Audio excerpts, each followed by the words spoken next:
पहाड़ों से उतरता पानी जो कभी जीवन देता है, वही जब अपना रौद्र रूप ले ले तो सब कुछ बहा ले जाता है। नेपाल में आई विनाशकारी बाढ़ ने सड़कों, पुलों और बस्तियों को अपनी चपेट में ले लिया है। कुछ ही घंटों में शांत बहती नदियां खौफनाक जलधाराओं में बदल गई। लेकिन इस तबाही की कहानी सिर्फ पानी की नहीं है। इसके पीछे पहाड़ों पर होने वाली घटनाएं, मलबे का जमाव और अचानक टूटता प्राकृतिक अवरोध भी बड़ी भूमिका निभा रहा है। और सबसे अहम बात, हिमालय की नदियां सीमाएं नहीं पहचानती। तो आखिर नेपाल में ऐसा क्या हुआ है जिसने एक पूरी नदी प्रणाली को ही उग्र बना दिया है? आइए समझते हैं इस वीडियो में। आप सभी का स्वागत है दृष्टि आईएएस के इस इंफॉर्मेटिव प्लेटफॉर्म पर। मेरा नाम है अभिषेक। नेपाल में आई है बाढ़। कई सारे लोग ऐसे हैं जो कि जिनकी मृत्यु हो चुकी है और मृतकों की संख्या और भी बढ़ती जा रही है। और साथ साथ मैं बता दूं कि बहुत सारे ऐसे लोग हैं जो अभी तक लापता हैं, वो मिल भी नहीं पाए हैं। हो सकता है कि वो मलबे के नीचे दबे हुए। हम ये कह सकते हैं कि नुकसान हुआ है नेपाल का भी, और नेपाल में रहने वाले लोगों की जान भी गई है, कई सारे लोगों की। आप देख पा रहे होंगे जो नॉर्मल एक रिवर चैनल है, वहां से उसके आसपास का जो तटबंध वाला इलाका होता है, जहां पे लोग रहते हैं, रिहायशी इलाका होता है, वहां तक भी मलबा आ चुका है। और लोगों को बहुत ज्यादा एक तरीके से नुकसान हुआ है, जान और माल का नुकसान हुआ है। बढ़ते हैं खबर की तरफ, देखते हैं डिटेल्स के बारे में। खबर ये कह रही है कि नेपाल तिब्बत सीमा पर जबरदस्त भूस्खलन और अचानक बाढ़ आई है, जिससे बड़े पैमाने पर नुकसान हुआ है। सैकड़ों लोग मारे गए हैं और कई सारे ऐसे लोग हैं जो लापता भी हैं। साथ साथ यूएस जियोलॉजिकल सर्वे का कहना है कि नेपाल और तिब्बत के हिमालयी जो सीमावर्ती इलाके हैं, यानी नेपाल और तिब्बत की जो सीमावर्ती इलाके हैं, वहां पर आपको ग्लेशियर्स मिल जाते हैं। बेसिकली बात यह है कि वो ग्रेटर हिमालयाज का ही पोर्शन है, और वहां पर जो भी आपको ग्लेशियर्स मिलेंगे, वहां पर उनमें से ग्लेशियर जो है वो ढह गया है, टूट गया है ग्लेशियर। और साथ साथ वो क्या लेके आया है? भयानक फ्लैश फ्लड भी लेकर आया है। अगर हम सैटेलाइट इमेजरी की बात करते हैं, तो पहले की जो इमेज है सैटेलाइट की, वो त्रिशूली रिवर की, मैं बता दूं नदी का नाम है त्रिशूली, त्रिशूली रिवर की ये है। लेकिन 26 अगस्त के बाद में अगर हम सैटेलाइट इमेजरी देखते हैं, तो आपको दिख रहा होगा कि जो नदी है, इसके जो तटबंध वाला इलाका है, कितना आगे तक ये बढ़ चुका है। तो जितने भी लोग वहां पे निवास कर रहे थे, उनकी भी जान जा चुकी है। कई सारे ऐसे लोग हैं जो कि अभी भी मिल नहीं पा रहे हैं। आगे बढ़ते हैं, आपदा का स्वरूप क्या है वो जान लेते हैं। ग्लेशियर का हिस्सा टूटकर नेपाल के लांगटांग नेशनल पार्क की घाटी में आ गिरा है। जैसे मैंने बोला कि जो ग्लेशियर है वो टूट गया है, और ग्लेशियर जब टूटा है तो एक लांगटांग नेशनल पार्क का जो हिस्सा है वो आपको उसमें जाके वो गिर चुका है। इसमें मैं आपको एक फोटो, एक इमेज भी आपको दिखाना चाहूंगा, जैसे कि और भी क्लियर हो पाएगा आपको। इस टूट फूट से हुआ क्या है कि जो पानी है, कीचड़ है, चट्टान है, यानी एक तरीके से हम कह सकते हैं मलबा, जितना भी डेबरी है, वो सारी ऊपर से नीचे की तरफ आके उस घाटी वाले क्षेत्र में आके इकट्ठा होती चली जा रही है। जोरदार आवाज के साथ में घाटियों से नीचे उतरा है, और लेंडे खोला, ये भोतकाशी जो है यहाँ पे लिखी हुई है, इसकी एक ट्रिब्यूटरी हम कह सकते हैं, भोतकाशी और त्रिशूली नदियों में बह गया है। तो मैंने आपको दिखाया इससे पहले एक इमेज त्रिशूली नदी की, और जैसे ये जो कुछ जलधाराएं हैं, लेंडे खोला है और भोतकाशी है, इनमें भी हम देख पा रहे हैं पानी का जलस्तर बहुत ज्यादा बढ़ चुका है। आइए जरा मैप में देख लेते हैं कि ये कैसा दिखता है क्षेत्र। देखिए, जो रेड पॉइंट यहाँ पे दिखाई दे रहा है, ये है ग्लेशियल कोलैप्स की जगह, यानी जो ग्लेशियर का भाग टूट के अलग हुआ है और घाटी में जाके गिरा है, वो इसी नेशनल पार्क, लांगतांग नेशनल पार्क जो है, इसमें ही ये घटना हो रही है। और आपदा मुख्य रूप से नेपाल के जिले कौन कौन से हैं, ध्यान रखेंगे, नाम याद रखेंगे इसका। रसुवा और नुवाकोट, दो जिले आते हैं। अब नेपाल के दो ये जो जिले हैं, ये आपस में टच कर रहे हैं, इनकी सीमा टच कर रही होती है, और इनके पास से निकलने वाली जो नदी है, इसका नाम त्रिशूली नदी होता है। देख सकते हैं आप यहाँ पर भी, रसुवा नाम का जो जिला है वो ये है। इसके नीचे वाला जो जिला मिलेगा वो आपको नुवाकोट यहाँ पर जिला मिल जाता है। ऊपर जो रिवर यहाँ से होते हुए प्रवाहित हो रही है, इससे ऊपर की तरफ मैं आपको एक पॉइंट दिखाना चाहता हूँ। ये पॉइंट है गिरोंग पोर्ट। ये ऐसा एक लैंड पोर्ट है हमारे इन तिब्बत और चीन, चीन का जो तिब्बत वाला पार्ट है वहां पर, और उसके नेपाल के बीच में, जहां पर ये आपने देखा होगा, वीडियोस भी कई सारे आ रहे हैं, जहां पर बिल्डिंग के पीछे से पानी का पूरा प्रवाह हो रहा है, वो इसी पोर्ट की घटना है। और यहाँ पर जैसे ही ये नदी का प्रवाह आगे बढ़ रहा है, इसी को हम लोग बोलते हैं भोतकोशी, जहां पर ये प्रभावित हुआ भी है, काफी जलस्तर बढ़ चुका है। तो प्रभावित नदियां कौन कौन सी हैं? भोतकोशी है और त्रिशूली रिवर है।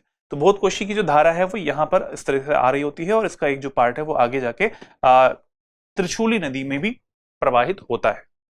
अब ध्यान देते हैं कि जो ICI MOD है, कहने का मतलब यह है कि ऐसी संस्था जिसका नाम है international centre for integrated mountain development, इसके साइंटिस्ट के अनुसार संभावित जो सीक्वेंस रहा है, यानी जो घटनाएं घटी हैं इस दौरान 26 अगस्त को, वो कैसे घटी है, शुरुआत कहां से हुई है, उस पे जान लेते हैं। इसका हेडक्वार्टर याद रखेंगे खुमलतार, ये बेसिकली नेपाल में ही पड़ता है, ललितपुर में।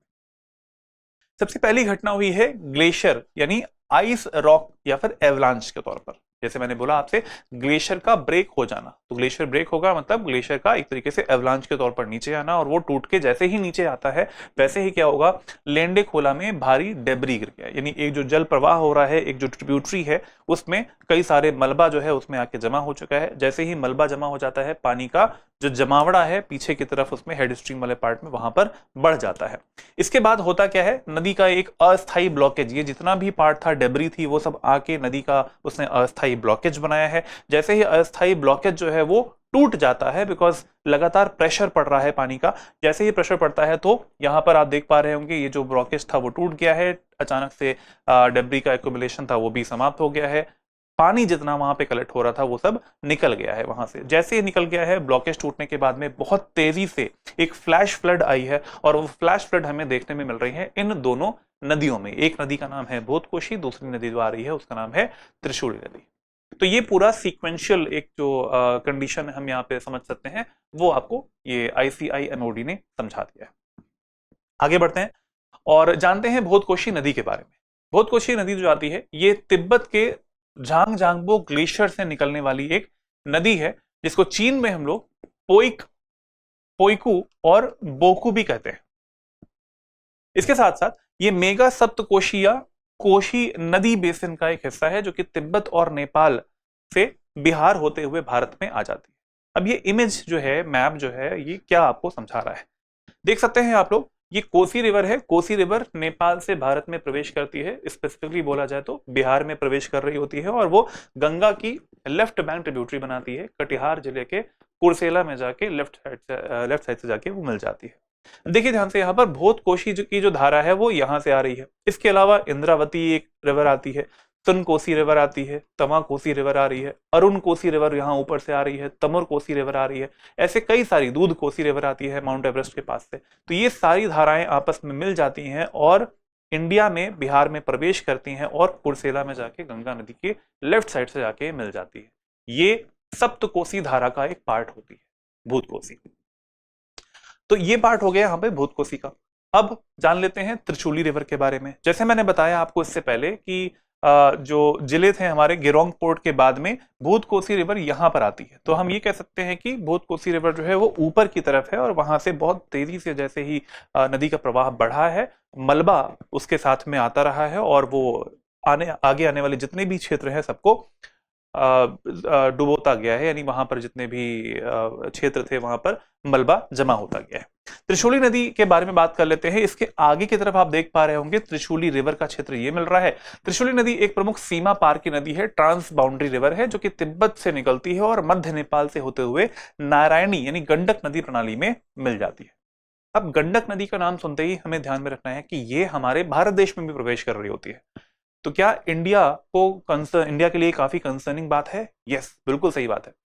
अभी कुछ समय पहले की खबर है कि वेस्ट चंपारण, जहां पर गंडक नदी आती भी है, प्रवेश भी करती है, वहां पर एक बांध है वो टूट भी गया है because of the high rise of the water level. तो इस वजह से ये कंसर्निंग कंडीशन बन जाती है बिहार के लिए भी। त्रिशूली रिवर आगे बढ़ जाती है और वो यूपी के कुछ, इसका जो बेसिन पड़ता है, बेसिकली गंडक रिवर का जो बेसिन पड़ता है वो 3 देशों में पड़ता है। चाइना यानी तिब्बत वाले पोर्शन में आता है, नेपाल में आता है, और इंडिया में आता है। इंडिया में 2 राज्य हैं, एक यूपी आता है, दूसरा बिहार राज्य आता है। और यूपी की बात की जाए तो यूपी में हमें महाराजगंज है, देवरिया है, तो इन जो जिलों हैं, इन जिलों में इसका बेसिन का जो क्षेत्र है वो मिल पाता है। आगे बढ़ते हैं, नारायणी गंडक नदी प्रणाली में ये मिल जाती है त्रिशूली नदी, और इस वजह से ये महत्वपूर्ण एक घटना है और बाढ़ आने का खतरा बिहार के ऊपर बढ़ जा रहा है। आगे बढ़ते हैं, बाढ़ का मुख्य कारण क्या है? तो बाढ़ का मुख्य कारण बेसिकली यहाँ पे देखा जाए तो 2 कारण यहाँ पर हो सकते हैं, हुए भी हैं। पहला है यहाँ पर ग्लेशियल कोलैप्स, यानी ग्लेशियर जो है वो टूट जाना और ग्लेशियर का कुछ भाग नीचे आ जाना, घाटी की तरफ चले जाना, और उससे पानी का जलस्तर जो है वो काफी बढ़ भी जा रहा है, हमने देखा भी। दूसरा जो एक लॉन्ग टर्म कंडीशन या फिर लॉन्ग टर्म रीजन जो है वो बन सकता है, वो है जलवायु परिवर्तन। तापमान वृद्धि हो रही है, वैश्विक ताप वृद्धि हो रही है, ग्लोबल वार्मिंग हो रही है, उससे हमने देखा है कि ग्लेशियर्स का जो पिघलना है वो भी होता जा रहा है और कई सारी ऐसी जगहें हैं जहां पर ग्लेशियल लेक्स बनती चली जा रही हैं। ग्लेशियर पिघलते हैं तो ग्लेशियल लेक्स बन जाती हैं कहीं कहीं पे। तो ग्लेशियल लेक्स में कभी ऐसा कंडीशन बन जाती है, अगर कभी भूकंप आ जाता है, कभी अगर लैंडस्लाइड आती है यानी भूस्खलन आता है, तो उससे ग्लेशियल लेक्स टूट भी जाती हैं, यानी जो उनके अस्थायी अवरोध होते हैं वो टूट जाते हैं और उनके टूटने से आती है बाढ़। उसे बोलते हैं ग्लेशियल लेक आउटबर्स्ट फ्लड। तो GLOF के बारे में अभी हम पढ़ेंगे, जो कि एक तरीके से फ्लैश फ्लड ही जनरेट कर देती है। आगे बढ़ते हैं, ये कुछ न्यूज के आर्टिकल्स हैं, उनकी कटिंग्स हैं। नेपाल में बाढ़ का कहर, बिहार तक पहुंचा है खतरा, गंडक बूढ़ी गंडक को लेकर अलर्ट है। अब आपको पता होना चाहिए, जैसे मैंने बताया आपको, गंडक रिवर कहाँ से आ रही है, वो आती है जो इसका बेसिन पड़ता है वो चीन, नेपाल और इंडिया में पड़ता है और मुख्य रूप से देखा जाए तो वो नेपाल से ही होके भारत में प्रवेश कर रही होती है।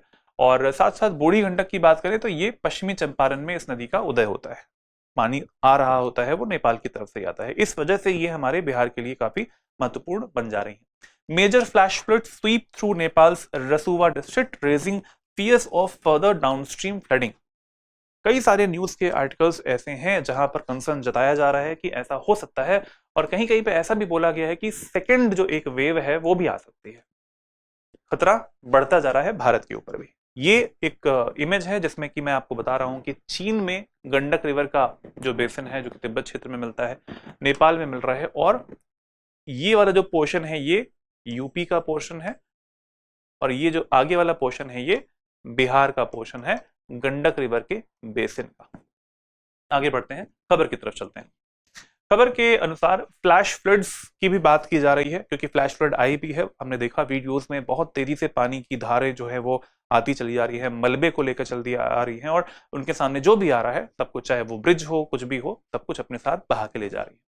फ्लैश फ्लड अचानक से आई हुई एक ऐसी बाढ़ होती है जो कि बहुत कम समय में, कुछ ही मिनटों में या फिर कुछ ही घंटों में अचानक ही उत्पन्न हो जाती है। इसके रीजंस के बारे में भी हम जानेंगे। इसमें जल स्तर तेजी से बढ़ता है और कम समय में बड़े क्षेत्रों को काफी प्रभावित करता है, जैसा कि हमने देखा अभी वीडियोस में। सामान्य बाढ़ की तुलना में अधिक तेज होती है, विनाशकारी होती है और अप्रत्याशित भी होती है। इसको हम लोग जज नहीं कर सकते हैं कि कितना उसमें बल होगा। बहुत सारा मलबा साथ में आ रहा होता है और कीचड़ रहता है, मड रहता है, तो वो ये बहुत ही ज्यादा विनाशकारी बन जाती है। साथ साथ आगे बढ़ते हैं। फ्लैश फ्लड के मुख्य कारण क्या हो सकते हैं? फ्लैश फ्लड लाने के लिए जैसे मैंने बताया बहुत सारे तरीके यहाँ पर जिम्मेदार है। पहला जो कारण है वो हो सकता है अत्यधिक वर्षा। रेनफॉल बहुत ज्यादा हो गई है, धीरे धीरे बढ़ती गई है, हो सकता है बहुत ज्यादा लगातार रेनफॉल होती गई हो। इससे क्या होगा? इससे जो लैंडस्लाइड है वो जनरेट हो सकता है, भूस्खलन हो सकता है और भूस्खलन जो है वो भी फ्लैश फ्लड को ला सकता है। इसके अलावा सेकंड जो पॉइंट है वो है बादल का फटना, क्लाउड बस्ट। बहुत ही कम समय में ऊंचे इलाकों में अगर बहुत बारिश की घटना हो जाती है, रेनफॉल हो जाती है, तो उससे क्या होगा, वहां पर बादल का फटने की घटना ही इसे बोला जाता है और वो भी एक तरीके से अत्यधिक वर्षा के अंतर्गत ही आ जाता है। ये भी फ्लैश फ्लड को जनरेट करने वाली घटना होती है। तीसरा जो पार्ट है वो है ग्लेशियल लेक आउटबर्स्ट फ्लड। जैसे कि मैंने आपको पहले भी बताया, ग्लेशियल लेक्स जो होती हैं वो टूट जाती हैं, उनका एक अस्थायी तटबंध अगर टूट जाता है तो उससे क्या होगा, आगे जनरेट हो जाती है बाढ़, ये वाली ग्लेशियल लेक आउटबर्स्ट फ्लड आती है। और साथ में मानवीय हस्तक्षेप भी जिम्मेदार हो सकता है। अगर कभी भी बांध बने हुए हैं और बांध का अगर टूट जाते हैं, अगर डैम ब्रेक हो जाता है, बांध या जल संरचना का टूटना भी यहाँ पर फ्लैश फ्लड को जनरेट कर सकता है। ये एक इमेज है, एक फोटो है जो कि आपको GLOF के बारे में जो कंडीशन है वो समझा रही है। यहाँ पर ग्लेशियर है, ग्लेशियर लेक बनी हुई है, लैंडस्लाइड होता है तो ग्लेशियर लेक आउटबर्स्ट फ्लड होता है और जितने भी रिहायशी इलाके होते हैं वहां तक पानी आगे बढ़ जाता है। आगे बढ़ते हैं। और इंडिया की तरफ से क्या इनिशिएटिव लिया गया है इस कंडीशन में, इस आपदा की कंडीशन में, डिजास्टर की कंडीशन में?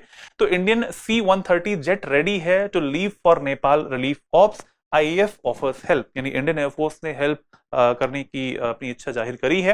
राहत सामग्री प्रोवाइड किया जाएगा, दवाइयां प्रोवाइड की जाएंगी और मिट्टी हटाने वाले यानी जो अर्थ मूविंग इक्विपमेंट्स होते हैं उन्हें भी भेजा जाएगा, क्योंकि मलबा हटाने की बहुत ज्यादा जरूरत है। साथ में इंडियन आर्मी भी वहां पर अपनी सहायता देने के लिए तैयार बैठी हुई है। India in Nepal X handle पर यह बताया भी गया है कि for assistance and information related to the Indian nationals भारतीय जो वहां पर फंसे हुए हैं, अगर उनसे आपको वार्ता करनी है, बात करनी है, उनसे उनके बारे में जानकारी करनी है, that have been affected by the flash floods in Nepal today, the following emergency numbers may be contacted. तो नंबर्स आपके सामने यहाँ पे लिखे हुए हैं, इन नंबर्स पे कॉल करके आप उनके बारे में जानकारी ले सकते हैं। ये उन लोगों के लिए बहुत ही महत्वपूर्ण है जिनके परिवारीजन नेपाल में थे उस समय पे। आगे बढ़ते हैं, आज का प्रश्न भी इसी से जुड़ा हुआ है। निम्नलिखित में से कौन सी स्थिति फ्लैश फ्लड की संभावना को सबसे अधिक बढ़ाती है? आपके सामने 4 ऑप्शंस हैं, इनका आंसर देना है इस क्वेश्चन का आपको कमेंट बॉक्स में। सोच समझ के इसका आंसर कीजिएगा, देखते हैं किसका आंसर सही होता है। आज के लिए इस वीडियो में इतना ही। कंडीशन जो भी बनी रहेगी नेपाल में वो उसके ऊपर हम भी नजर बनाए रखेंगे। कुछ ऐसी कंडीशन आती है कि खबर को और भी कवर करने की जरूरत पड़ती है तो हम जरूर आएंगे। आज के लिए इस वीडियो में इतना ही, मिलते हैं अगली खबर में, तब तक के लिए जय हिंद, जय Bharat, take care, good bye. अब एग्जाम की तैयारी को और बेहतर करने के लिए हमारे चैनल को लाइक, शेयर और सब्सक्राइब करना ना भूलें।